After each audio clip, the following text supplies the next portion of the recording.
It's Wisconsin Today. I'm Rob Farrett. Yesterday, the Trump administration's revival of its travel ban went into effect, blocking citizens from a dozen countries and partially restricting travelers from 7 other nations. That includes a ban on foreign nationals from Afghanistan. Since the withdrawal of American troops nearly 4 years ago, roughly 200,000 Afghans have resettled in the U.S. Around that same number, though, are outside the U.S. in various stages of the application process to enter the country. That also comes as the Trump administration ended temporary protected status last month for more than 10,000 Afghan refugees living in the U.S. What does this all mean for Afghan people in Wisconsin and beyond? Najib Azad is an author, lawyer, and faculty member at UW-Madison and an Afghan evacuee who resettled in Stevens Point after the Taliban takeover in August of 2021. Najib, welcome to Wisconsin Today. Good morning, Wisconsin. You immigrated to the U.S. from Afghanistan after that Taliban takeover back in 2021. As this travel ban comes into effect this week, is this creating uncertainty for people you know, maybe people you know personally, aiming to apply to live in the U.S.? Well, honestly speaking, yeah, I have been in contact with 100 families since, I work as a press secretary of the former Afghan president, so many Afghans know me pretty well. And being a lawyer, and then I also work as a client navigator at Catholic Multicultural Center, assisting the immigrants. So I have been in contact with many. It has affected many, those Afghans, couple thousand families, been in third countries for almost 4 years, and their cases have been processed by the U.S. government, multiple agencies, and they were waiting just to fly to the United States. And they are in limbo now. They have no future. So this has affected even those who worked for the U.S. government in Afghanistan, and they fought the U.S. war in Afghanistan for the U.S. interest in international or global values, and they were at risk. They were evacuated by the U.S. forces to third countries. They have been living in U.S. camps for third countries. They have been inspected, investigated, processed, and they had to be here today. But unfortunately, now they are in limbo. For people in that situation, they'd been through the process. They're waiting for that opportunity to fly to the U.S. What are they doing now? Are they just waiting? Are they looking at going back to Afghanistan, looking at another country to land in? Where are they now? Well, since they are, most of them, 99% of them are at the U.S. military camps in third countries, like in Middle East and Qatar, or in Germany and Ramstein Air Force Air Base, and many others. So they don't have control to where either to go back or to come here, and they will be sent the way they were evacuated. But it will be highest risk if they are sent back to Afghanistan, not only because they work for the U.S. forces in the last 2 decades, but even after they were evacuated, they are considered U.S. spies by the Taliban. So they, of course, none of them never wants to go back to the country that is ruling by the Taliban, that is ruled by a group that's still considered terrorist by the U.S. So yeah, they are, unfortunately, they are living in anxiety, depression, distress. That's how they are today, and they are told absolutely nothing that what tomorrow brings for them. You mentioned people who had worked with the U.S. while the U.S. military and civilian forces, for that matter, were in the country. There is this special immigrant visa, or SIV, and the Trump administration said, well, this ban doesn't necessarily apply to that. There's still that exception. However, I understand there are some technicalities that can prevent people from being in that status, even if they worked alongside the U.S. in one way or another. How is that situation working? Before I answer this question, I would just like to quote something from the U.S. government or the U.S. administration just in 2 weeks. So when the Trump administration ended the TPS status for the Afghans, Secretary Christy Nolan said, I'm quoting her, "We have reviewed the condition in Afghanistan with our interagency partners, and they do not meet the requirement for TPS designation. Afghanistan has had an improved security situation, and it is stabilizing economy and no longer prevent these Afghans or those with TPS in here in the United States from returning to their home country. So that was on May 12th. Secretary Christie said Afghanistan is a safe country now. But on June 4th, with this travel ban, White House statement stated, I'm quoting, the Taliban specially designated global terrorist group, SDGT, controls Afghanistan. So now, just 2 weeks before, the Department of Homeland Security said Afghanistan is a safe country and those with TPS status in the United States should return to their country. And on June 4th, travel banning, they said, well, Taliban are global terrorist group. So contradiction, that's one thing. About the SIV, so those with special immigration visa who work for or on behalf of the U.S. government in Afghanistan for, during those 2 decades, they are exempted, but now there was an agency that was formed by veterans, U.S. veterans, civil societies in previous administration. That agency called CARE, which was one of the best and safest legal pathway for Afghans to make it to the United States. Now that doesn't exist any longer. It doesn't exist any longer.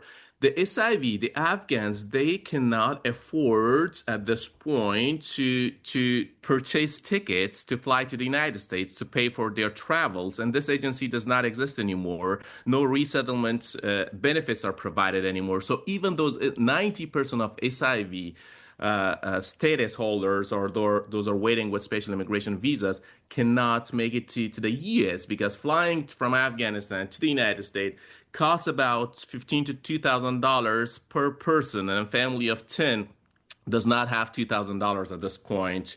Those who have been in military camps with no working, with no economy, with no money. So even the SIV technically not affected by travel ban, but indirectly providing no logistics or no resettlement benefits or travel benefits.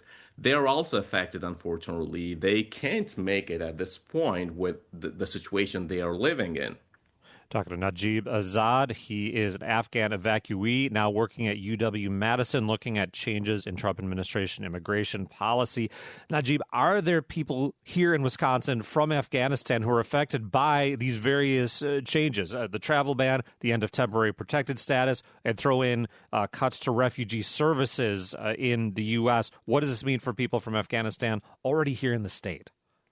Well, there are many here in Wisconsin, Minnesota, in mid-state, the people that I've been in contact with TPS status and affected by travel ban. The worst part is that they have also filed asylum. They have submitted the applications long ago, but unfortunately, UCIS and particularly in Milwaukee is pretty slow processing their cases, and then they don't have TPS any longer, so their work authorization is not renewed. And then if their work authorization is not renewed, their employers send them back, send them home, and then they cannot work. If they cannot work, they how would they feed their kids? So there are many other challenges because of this executive order for them. Many that I personally know here in Madison and the Twin City and Winona, Minnesota, they have had TPS, which does not exist anymore. Their asylum or refugee status is still pending, and their employment authorization documentation are not renewed because TPS did not exist, which that they cannot legally work. That is another biggest challenge. So they are also facing the trauma, anxiety, distress.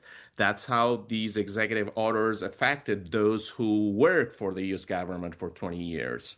In our last minute or so, the argument from the Trump administration on this whole list of countries, including Afghanistan, is, hey, there's not enough documentation in the home country. We can't responsibly vet people who want to come into the U.S. from these countries. What do you say that in regards to Afghanistan?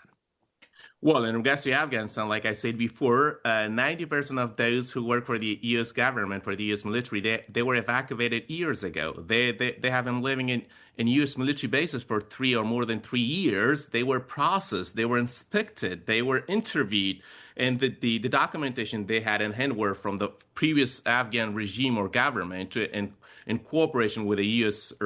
System. And then, most importantly, those who work for the U.S. government, the U.S. government has their records. The military of the United States has their records, their biometrics, their all documentation. The person who worked in Afghanistan 20 years ago, the United States government has their record in their system. So they were all processed. And after the confirmation, satisfaction, they were then sent to third countries to be processed to U.S. So I don't see any logic, any rationality in this argument. And then, just like I brought to you two different statements from the U.S. government in 2 weeks, which is 360-degree contradictory with the other one. That argument is the same thing. It's contradiction with what's on the ground, the ground reality, which is that the U.S. government has a system that has records for every single Afghan who served the U.S. in Afghanistan in the last 20 years. Najib, we'll leave it there. Thanks again for joining us today. You're very welcome. You have a nice day. That's Najib Azad, author, lawyer, and faculty member at UW-Madison. Azad is an Afghan evacuee who resettled in Stevens Point after the Taliban takeover in August 2021. We've been talking about the impact of a travel ban and other Trump administration moves when it comes to Afghan evacuees here in Wisconsin.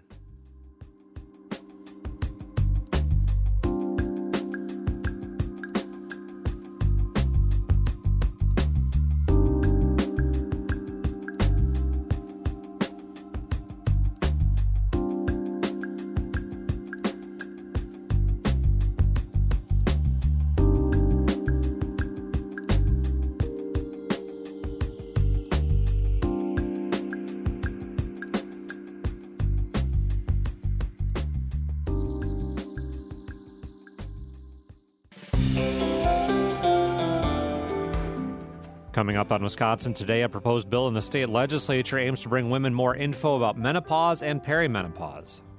I think it's important to remember and realize that half of the population is going to experience this at some point, and that this is, a natural process that happens just like puberty. Advice from UW medical expert coming up next.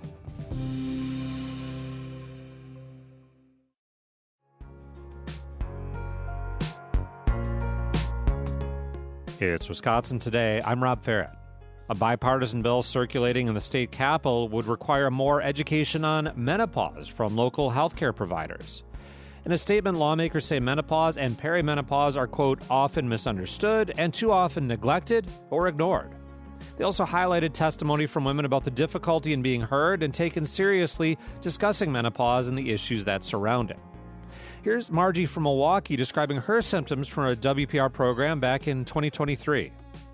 When I was working, I'm retired now, I was being diagnosed in my early 50s with ADD, the inattentive type, and I know it was compounded during menopause, and I did end up losing a job because of my difficulty being able to focus and stay organized. It was extremely difficult time. The proposed bill would call on the State Department of Health Services to create informational materials in partnership with local healthcare providers to inform patients and reduce stigma. So what should women know about menopause and this midlife transition, and what misconceptions are out there? Dr. Laura Bizzuto is the leader of UW Health's Menopause Clinic. She's an OBGYN and breast surgical oncologist and an assistant professor at the University of Wisconsin School of Medicine and Public Health. Dr. Bizzuto, welcome to Wisconsin Today. Thanks for having me. I want to start with this notion in the state legislature of giving more information to women when they see their health care providers about menopause, about perimenopause. From your perspective, what kind of information would be most useful in those situations? Yeah, I think this is great to emphasize educating women and having options available for them to learn more about menopause and perimenopause. The most important thing is, high quality evidence that's based in science that not only tells people what's happening, but what will happen with their health as they go through this transition. There's, in some cases, maybe not enough information that women are encountering, but also there's a lot of, I understand, misinformation out there that you're worried about. What are some of the sources, what are some of the concerns you have of bad information out there? Yeah, this has unfortunately just been an area that hasn't been as well educated about in medicine, and there's just been a dearth of information and for women and for, educating physicians, unfortunately, until recently. And so whenever there's the gaps in available information and resources, unfortunately, a lot of misinformation comes up. And with the internet and how quickly things spread on the internet now, unfortunately, a lot of misinformation about supplements that maybe don't have very good information or data about them, and other kind of things that don't have good evidence that they work for these symptoms. They're looking for anything, so they'll find something out there on the internet that might not be as helpful as we hope. I've heard that concern you mentioned before, that healthcare providers, physicians, and others weren't getting enough training in issues related to perimenopause and menopause. Do you see that changing? Yeah, I think so. So there were some major studies that were done on menopause and hormone therapy in the past that unfortunately didn't have great results, and so resulted in a lot of healthcare and health education and physicians kind of swinging away from looking at menopause, looking at treatments for menopausal symptoms for a long time. But now I think with this new emphasis on this transition that all women go through and the health effects that it has, I think there's a renewed interest in educating not just women, but also providers on how they can, how this affects their patients and how we can help. Can you lay out for us a little Menopause 101, please? What is happening at this basically inevitable transition? Right. So the ovaries, as they age, are just less and less efficient at doing their job, making eggs for fertilization and making hormones, including estrogen and progesterone. And so as the fertility declines, and that coincides with a decline in estrogen, which is the main hormone that causes the symptoms of menopause. So menopause is once the ovaries stop working and no longer ovulate eggs, and women haven't had a period for 12 months. That is the definition of menopause. So it's kind of a retrospective diagnosis. We can only know when someone's had their last menstrual period once it's already happened and 12 months have gone by. But perimenopause is used to describe the time preceding that, when many women will experience some fluctuations in hormones as the ovaries are just becoming less efficient at their job. And that can come with symptoms, manifestations of these changes going on. It can be very different, right, from person to person. But what are some of the most common symptoms, side effects that women might experience? Absolutely. So the average age of menopause in the U.S. is 51 and a half years old. But there's a range of normal times that people can go through menopause. Really anywhere between 45 and 55 can be normal.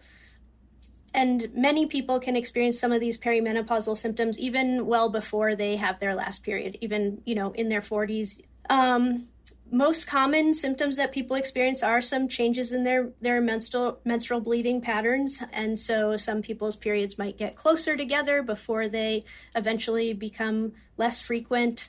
Hot flashes are very common. Some sleep disturbances, night sweats, which interrupt sleep, are very common. Even some changes in mood, increased risks of depression, anxiety, irritability can occur. Those are all common symptoms that people can experience. Now, these are common symptoms, and they can vary in intensity. Are these things that people just have to live with, right? You have hot flashes, which can be debilitating for some people for periods of time. Is there treatment out there? And we'll dig into specific treatments, but do people have to accept that this is just the way it is, or are there options out there? There are definitely options, and I'm happy to be able to say that we do have some good options, both for people who are interested in hormonal treatments and for people who aren't. Or for people who can't have hormonal treatments. It's definitely not something you have to suffer in silence, and seeking out medical care should be on people's radar. One of the best ways to find a provider who is well versed in menopause care. The Menopause Society is our kind of medical organization that studies and takes care of menopause, and they have a online directory of certified menopause providers. So that's a really great way to find a physician or nurse practitioner or PA who is well versed in managing menopause. We're talking with the leader of UW Health's Menopause Clinic, Dr. Laura Bizzuto. State lawmakers have drafted legislation that would require healthcare providers to give out more info on menopause and the time leading up to it. Dr. Bizzuto, let's start digging into treatment. Now, you mentioned a hormone treatment. Now, I remember a couple decades ago, one of the biggest health stories was, okay, we'd been using more and more HRT, hormone replacement therapy for menopause. Then studies came out saying, hey, we're worried about maybe increased risk of cancer and certain heart conditions, things like that. And then some backlash to the backlash saying, well, maybe it's about the timing. Where are we now in how we use hormone replacement therapy for menopause?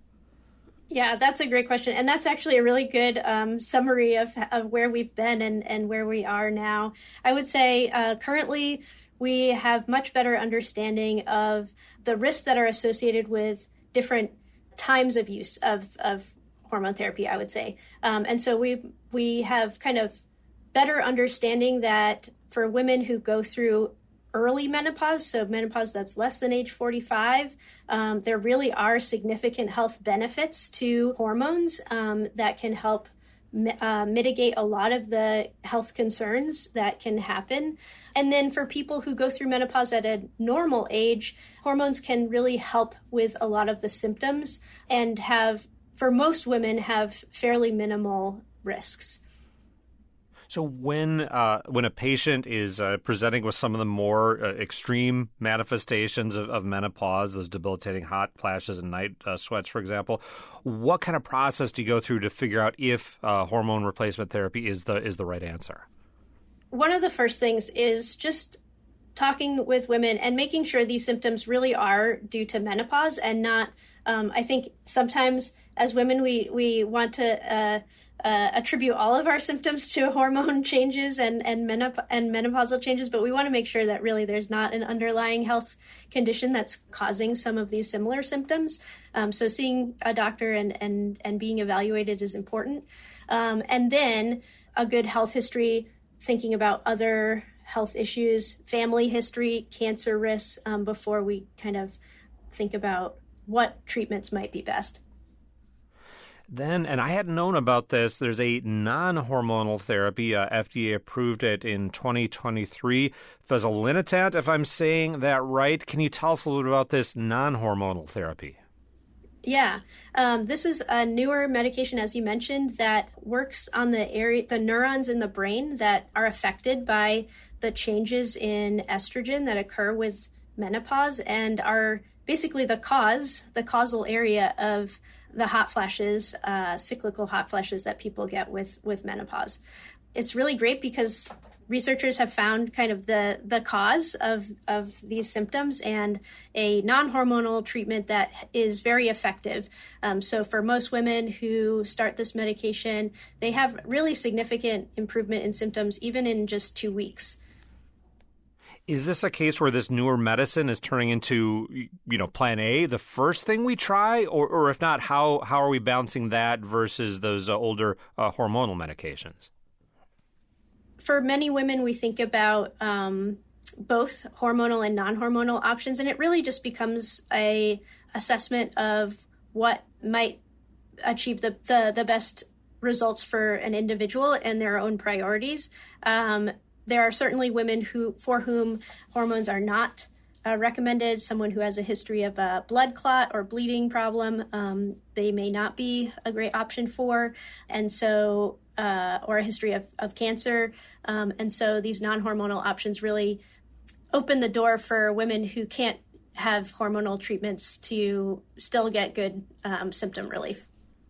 Now, for people dealing with the side effects of menopause, are there lifestyle things they can do, maybe instead of medication if it's not too severe, or alongside medication that will help at least with some of the symptom relief? Absolutely. So a lot of the lifestyle changes have not great evidence that they actually help with the hot flashes or frequency that people get hot flashes, but they certainly may help with how bothered individuals are by them. So wearing layers, fans, weight loss has been shown to maybe improve some symptoms of hot flashes and things. The best evidence for non-medication options actually is cognitive behavioral therapy, which does have good evidence that it can help improve hot flashes and the bothersomeness that people experience from them. Now, you mentioned making sure that, hey, this symptom is, in fact, from menopause and ruling out maybe some other underlying condition. Are there more serious health or medical conditions that might come along with menopause for some women, some complications, I guess, that you watch for? Yeah. One of the first things that we think about is making sure any abnormal vaginal bleeding isn't from a cause that's related to cancer or another issue that we need to address, and that is important to rule out. Other things we think about are thyroid disorders, which can be common in women around the same age. Joint pain and other causes of pain or insomnia are important to rule out.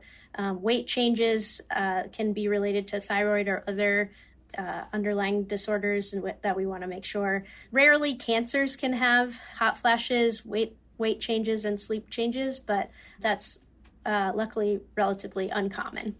Yeah, part of your the many hats you wear, you're a surgical oncologist, and I wanted to ask, does the cancer risk profile of a woman change as they go through perimenopause and menopause? Yeah, so breast cancer is the most common cancer that we see in this kind of age range of people, although colon cancer is becoming more and more common for women in their 40s. The other thing that we think about is the hormonal changes that come with hormone therapy can increase breast density, which can make mammograms somewhat more difficult to interpret, and prolonged use of estrogen and progesterone hormone therapy may be associated with a small increased risk of breast cancer. Looking to the future, you mentioned you see improvements in the way healthcare providers are educated about menopause. How about the research landscape? Is this something that you've seen as maybe under-researched in the past? How are we doing on it now? Yeah, it's definitely something that is getting more attention. And I think, as we see with this new medication that was approved just a few years ago, there is more interest in research in this area. I think that there are going to be other medications in this same class that are being developed currently, and some other interesting targeted treatments for vaginal symptoms and others as well. And bringing things back to this bill circulating in the state legislature, the statement on it says menopause can be associated with stigma. How can we reduce the stigma around this, really perfectly natural life transition and make sure people are talking about it? Right. I think it's important to remember and realize that half of the population is going to experience this at some point, and that this is, a natural process that happens just like puberty. But there's no fourth grade health class for menopause, other than coming to your doctor with questions. So, and hopefully having more educational materials available. Dr. Bizzuto, we'll leave it there. Thanks again for joining us today. Thank you for having me. That's Dr. Laura Bizzuto. She leads the Menopause Clinic at UW Health. She's an OB/GYN and surgical oncologist, and she's an assistant professor in the departments of obstetrics and gynecology and surgery at the University of Wisconsin School of Medicine and Public Health. We've been talking about the latest news on menopause treatment and education, that after lawmakers drafted a bill that would require more education for women at healthcare facilities about menopause and perimenopause.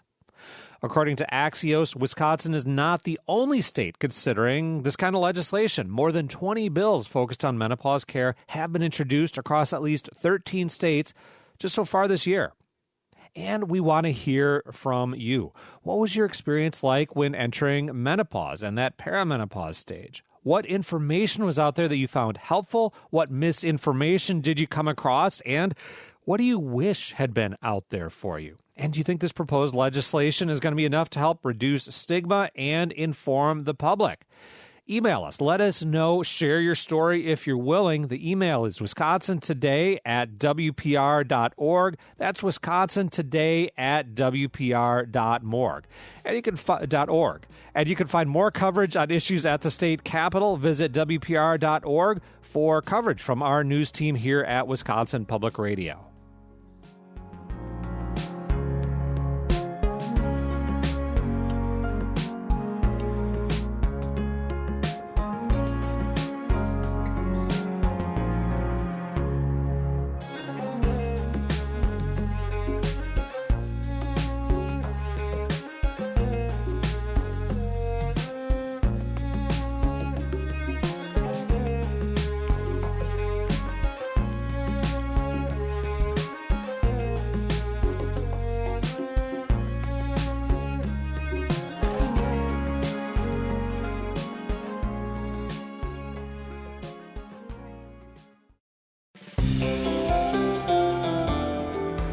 Still ahead, Sun Prairie's Mural Fest is a tribute to their native daughter, Georgia O'Keeffe, a pioneer of American modern art. The artist organizing the murals tells us about O'Keeffe's influence.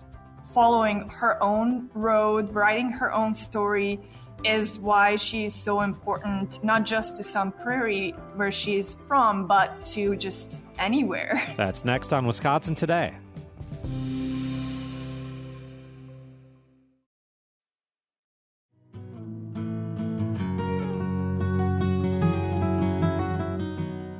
It's Wisconsin Today. I'm Rob Ferret. Sun Prairie is honoring its most famous daughter with a massive mural project on the Washington Mills factory building in its downtown.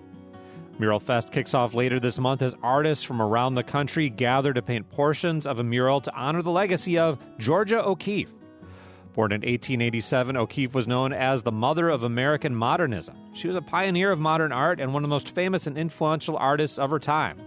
But before all of that, she spent her childhood growing up on a farm near Sun Prairie. Wisconsin muralist Lena Ugren is lead organizer for the Sun Prairie Mural Fest. She talked to Kate Archer-Kent. Lena, Mural Fest is going to be a celebration of Georgia O'Keeffe's legacy. What is her legacy like to you? For me, Georgia O'Keeffe represents a voice of fearlessness and power and owning your own spirit, your own voice in the times when, it was hard for artists that are women to be successful and to pursue their dreams. And she just owned her own work. She was true to herself. She was true to her art. She just followed her curiosity without being influenced by any major movement. She was a pioneer. She just didn't care what anybody thought. And for me, that uniqueness, that following of her own road, writing her own story is why she's so important, not just to Sun Prairie, where she's from, but to just anywhere, to America. Can you take us to this mural space? How did you find the Washington Mills factory, and what is it like? Yes, so this is, if you can imagine, a giant factory building that has never been actually painted at all.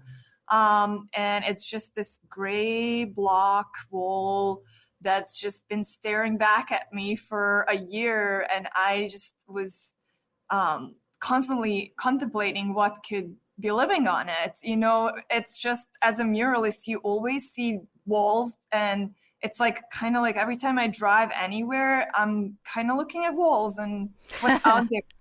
And this wall, I've been just like looking at it for so long. And then finally I got connected with Lou, the plant manager. And he and another person from Washington Mills, we had a meeting, and I presented them with the idea of the Mural Fest on their wall. And I am a muralist myself, so I do go to paint jams and mural festivals. And I really, really love the idea of being among your peers, because as an artist, you work a lot alone. And it's not like you're going into the office and you have a bunch of peers with you, and you're most of the time alone. And then just these festivals bring all your peers together, and we just get to create together. We get to connect to the community. People come say hi, come talk to us. And I just thought like this could be a really cool gallery wall in downtown Sun Prairie. And I've noticed that there wasn't much murals happening in Sun Prairie at all. So I presented the idea. They were very interested, and they said, we're down, let us know, you know, how we can help. From there, I was like, well, I have a wall, now what? Yep. So I was like, okay, so that's one thing. So now I have to figure out how to make it all happen. And then I got connected with bid manager Mary, and then presented the idea to her. And she was like, yeah, I love that. Let's see, let's see if it's doable. Let's see what permits we need. Then she brought in Barbara, the tourism director, and three of us just started planning and strategizing and figuring out everything, That is so wonderful. And in the end, there are 9 artists, including yourself, participating in the mural. How did you decide on who to pick for the project? Yes, so we had an open call sometime, I believe, like in beginning of the March or so, and 118 artists applied from all over the country, which was really cool to see. We even had a couple of DMs from international artists asking about it, but this year we decided to stick with keep it on the Wisconsin and national line, just because it's first time doing this, and we didn't really know if we would need to deal with visas or anything. So we realized it's easier for the first year to do it more locally. Mm-hmm. So we decided that we're going to have 50% of artists being from Wisconsin, and then the rest can be from anywhere in America. And that's the United States. And then we had the open call, artists applied, then we had a jury of 6 local professionals. All of them are either artists or have some sort of art background to them, or they're local business owners. And so that's we had 6 people going through 2 levels of choosing. First one was like a blind online voting, where I took all the applications and put together the pictures of each artist on one slide. And I excluded everything that I could, the name and everything, so they only can see the art and vote on the art. And that gave us, that first voting session gave us like sort of a leaderboard, if you will. Yeah, sure. Well, we know how Georgia O'Keeffe was so influenced by the desert and by Ghost Ranch, and that southwestern look. But I wonder, will there be Wisconsin influences that we see go up on this wall? I believe it will, yes. I think that the interpretations are more abstract in a way, not in a theme sense, but in a inspiration. When I set out the artist call, I still wanted it. I wanted to honor Georgia by also honoring contemporary artists and their voices, because that's what she did. She followed her voice. So we wanted the artists who are inspired by Georgia, but not necessarily always has to be by the way her work looks like, but more on, you could be inspired by her life or a portion of part of her work or something. So we have a good variety of artworks that I think people will enjoy. Some of them are, some artworks will be more like, you could see the visual connection to Georgia, and others, it's more in a story behind the mural, which is really cool. We're talking about a downtown Sun Prairie mural, a building in Sun Prairie about to be transformed, influenced by the Wisconsin native Georgia O'Keeffe. Lena Ugren is with us, a muralist from Wisconsin and Mural Fest lead organizer. Lena, how physically demanding is creating a mural and this art form? It is very demanding. It is physical labor in connection with art. It's a lot of the time people don't realize that while we are providing, muralists are providing you with design portion, we also come out and do the painting, which requires a lot of the time usage of heavy like machinery, like lifts or scaffolding, putting the scaffolding up and down, going up and down the ladders, holding long poles with brushes on the end. So it's very, very physical. And for me, in particular, I usually don't feel it while I'm doing it. It comes the day after. Like your whole body's like, what did you do? But in this instance, you're going to be surrounded by artists who are all doing this and pitching in. And I wonder if that camaraderie will be helpful. Yes, it always is. It's just, it will be helpful on, us inspiring each other, just having, if, for example, if I'm alone working on a mural and I'm up on the lift and I forgot something down, because it happens, I have to get all the way down and all that from scaffolding or lift to get it.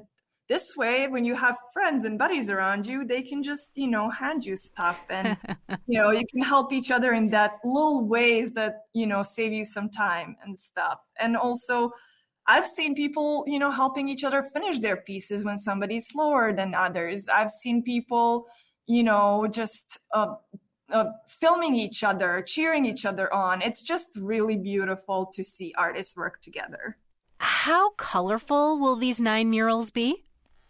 Very colorful. I think people will enjoy it, and each mural has its own sort of like theme and story and a different color palette. So it's definitely going to be like 9 different people painted them, and it's going to look like a gallery wall. And we are getting paint from Hellman Lindsay.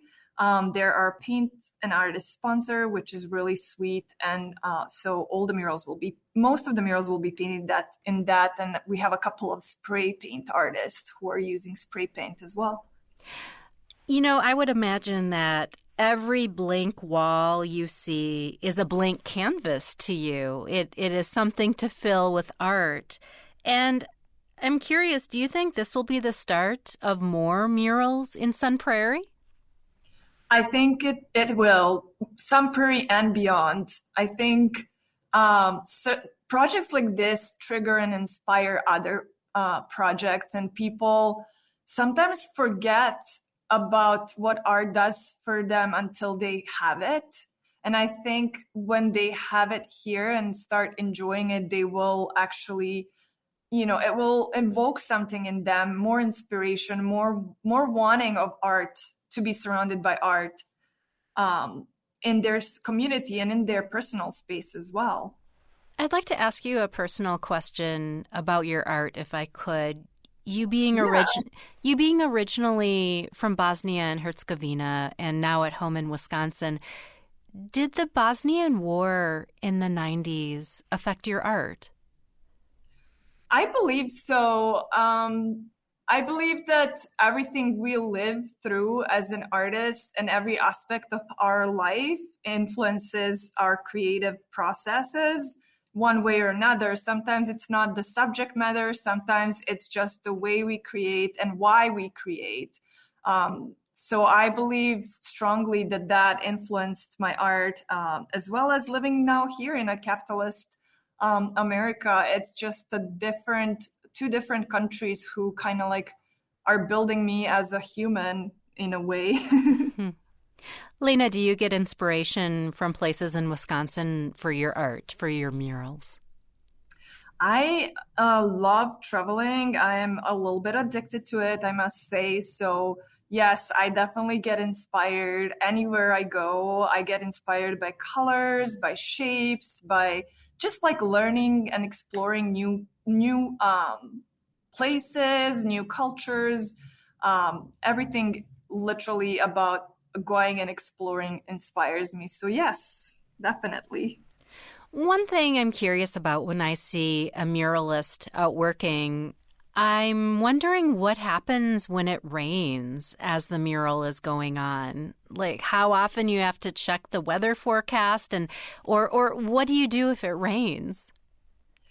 We often check weather forecast as muralists, at least I can say for myself, and I believe all the others do. Yes, it's tricksy, but I just monitor it, and then I just like if I know that the downpour is gonna happen, then I just have everything sort of ready to pack real quick, and then I just do something else and come back when the rain stops. And you just if the rain's gonna take the whole day, then you just don't paint that day. But if it's gonna be on and off, I had a project in Tennessee the other week, and it was raining on and off nonstop. So I literally had these glimpses of time of like an hour, and I would go in and paint for an hour. Then I would go back to my car and like do some doodling on my iPad for another project. Then I would go back and dry my piece and paint again. So it depends on how heavy the rain is. If it's super heavy, then you probably wouldn't want to paint. But if it's like, light rain, you can just get right back to it. Well, Lena, I wish you nothing but sunny skies in the 8 or 9 days that all the muralists will be together and working so hard. Thank you so much for joining us. Thank you for having me. Lena Ugrin is a Wisconsin muralist and lead organizer of the Sun Prairie Mural Fest project. She talked to Kate Archer-Kent. The grand revealing of the finished murals in honor of Georgia O'Keeffe will take place on Thursday, June 26th, with additional special events happening throughout that weekend.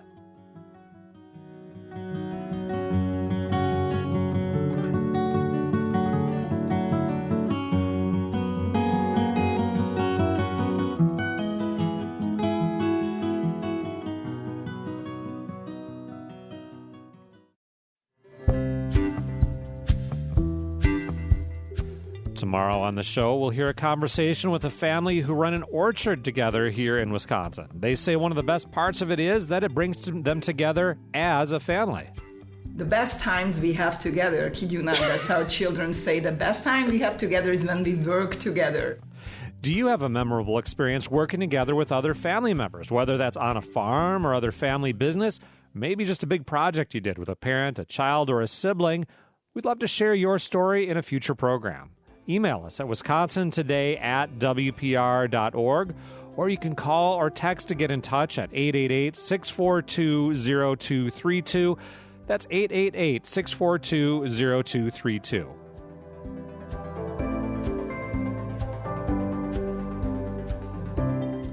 Wisconsin Today producers include Trevor Hook, Mackenzie Crummy, and Royce Podeswa.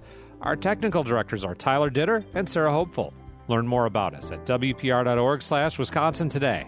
I'm Rob Ferrett. You're listening to WPR News.